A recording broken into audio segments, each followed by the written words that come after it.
When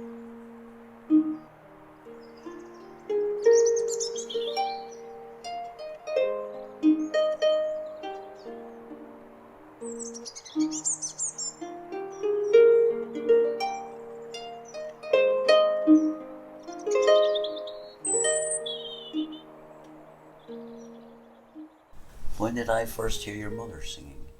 It was in 1975, and I went into a mountain bothy with Annie Logie and her sister Jean, and Alison Bays, now Linneman, and Neil MacDonald, and we were in the Nest of Fanach for about 4 nights, I think. And on one of the nights, your mother started singing folk songs, because being mountaineering club people, of course, we had a repertoire of folk songs, and she knew them all, plus some that we didn't know, and my heart was completely captivated by her singing voice. I suppose you could say I fell in love with her really there and then. And she kind of had an eye on me as well, she admitted later. And what we did was, when we split up, we went up into the Fisherfield Forest and she went home because she was singing for Scottish Opera. And we decided that when I came out of the mountains I would give her a call.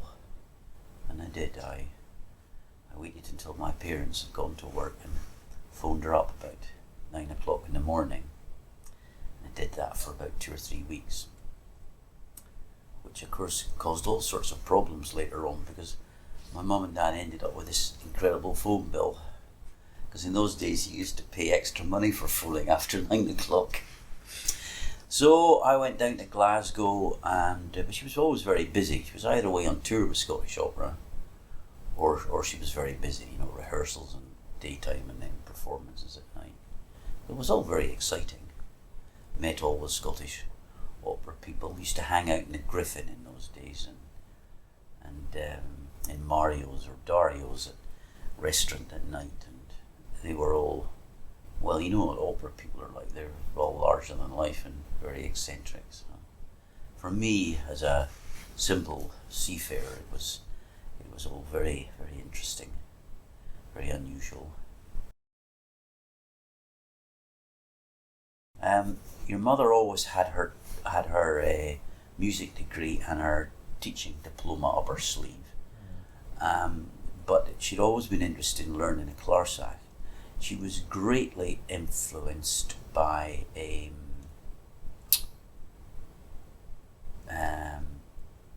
Irish harpist Marie-Louise. No, long before her, Mary O'Hara. She liked the way that Mary O'Hara played the harp, and she liked the way that she sang, and she sort of modelled herself on Mary O'Hara. So when she learnt the clarsach, it was not to be a clarsach soloist, it was to sing with the harp. That was always her intention. And she went for harp lessons when she was living in Glasgow, working for Scottish Opera. And then when she came up here to raise a family, that's when she was able to practice and learn the harp. And she went to the Harp Festival and had lessons from all sorts of people. I remember when Finlay was in primary one, and they have that thing where you say, "What do your parents do?" So my dad fixes cars, and then it was a picture of mum playing the harp with a million fingers, and it's like, my mum sits at home and sings all day. That's right. Yeah, that's right. That's supposed to be her image. Yeah, I don't think so. Yeah. So she obviously, the front room was like a music room, and still is really to this day. She taught people piano there, and she taught people clarsach, and she spent time practicing there as well. And she did concerts, which she would work up her repertoire for, and she also helped out financially by playing, in big castles, or like Ballandalach, and she played at Tulchan as well. Brodie Castle. And Brodie, yeah, she was part of Brodie's mad little group, his famous musicals, evenings, his soirees, where she had to learn all sorts of funny songs, and they had to learn little skits as well, you know. So it was very good for her. And she also sung with her sister, and they did part singing. Her and her sister had always sung together, so they kept that going. And that's really where they came up with the idea of doing something together at the Edinburgh Folk Festival. And they thought they would do an hour. They had an audience size of about 30 to 50 they were thinking about. And they would do a theme. I think the first one they did was islands. So they sang English and Scottish and Gaelic songs about islands. And Kirsty joined in some of the songs, and they did poems on islands. But they hadn't got a name for this, and they came up with various names, which were all kind of very young and trendy names. But of course, they were in the 30s by then, and I just happened to be listening to them. Said, "You can't use a name like that. You're no spring chickens, the pair of you." And that's how their name was born. No spring chickens. Yeah, they got They got 5 stars for that islands thing from the Irish fella. What's he called? The double-barreled name.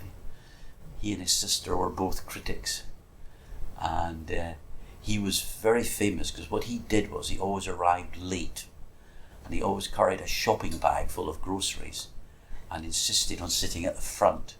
So he would arrive in the middle of your performance and make a real, a real big intro, and Murray and Kirsty just completely ignored him, and he was really, really impressed. And one of the things I remember was your mother had been singing medieval Scots songs with the Clarsach, very much in maybe the style they were sung originally.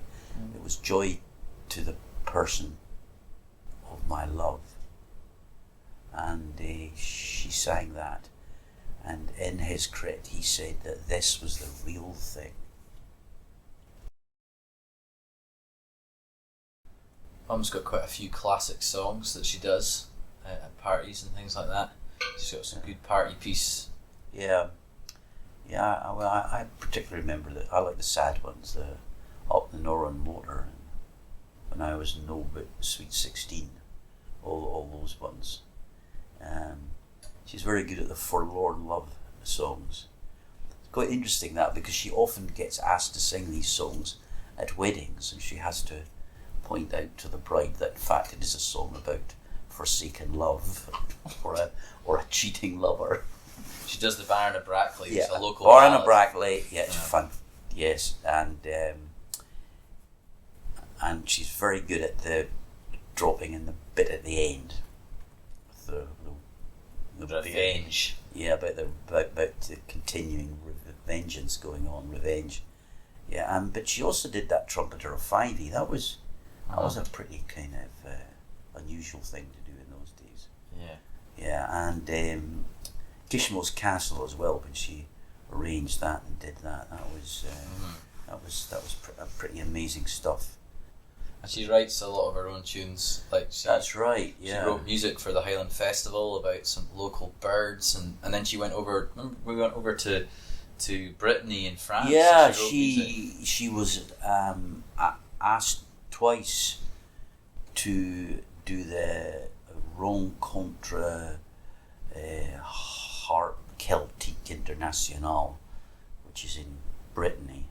Dino. Yeah, hundreds of people apply for it, and they cut it down to about 40 people, and then the judges sieve through the 40 people and they choose 10, and twice she was in the chosen 10.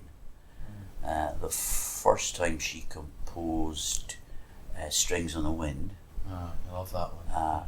Which is about a harper who perishes on the mountains of Sutherlandshire. She recorded that with Phil Cunningham.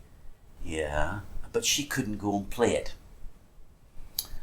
And she got one of her harping. Was it Wendy? I think Wendy Stewart?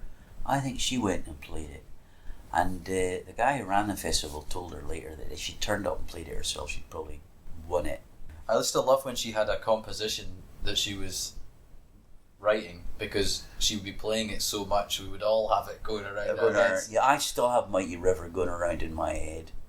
Yeah. And whenever I listen to it, it immediately takes me back to like 1996 or whatever. Because that was the soundtrack to those few weeks. I don't know where I think that some of that stuff is actually on reel-to-reel tape, and I don't know whether we'd ever be able to resurrect it.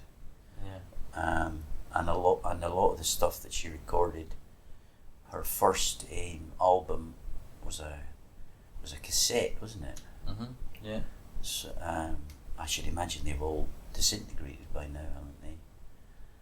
But what she did do was, I think the first couple of albums, she took the best of them and had them changed onto CDs.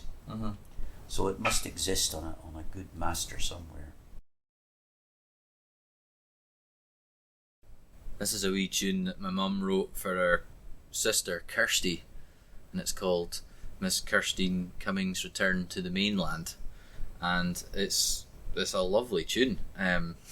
Probably took me a while to realise how good a tune it was. It wasn't until I left home and started playing a lot that I realised what a lovely tune it is.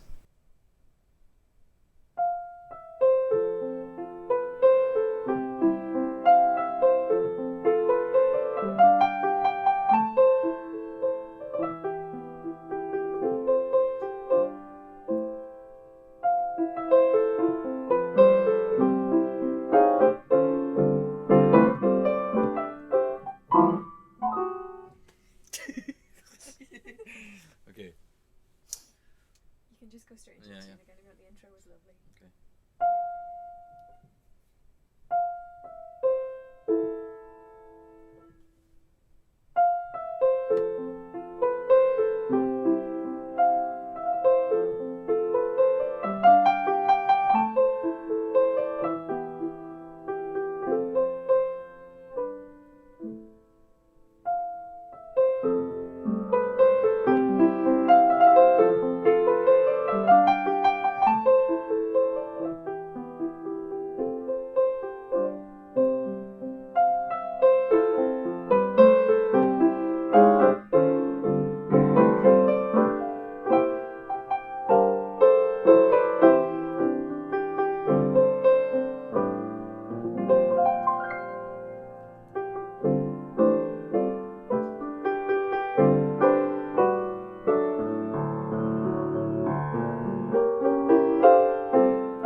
Sleep.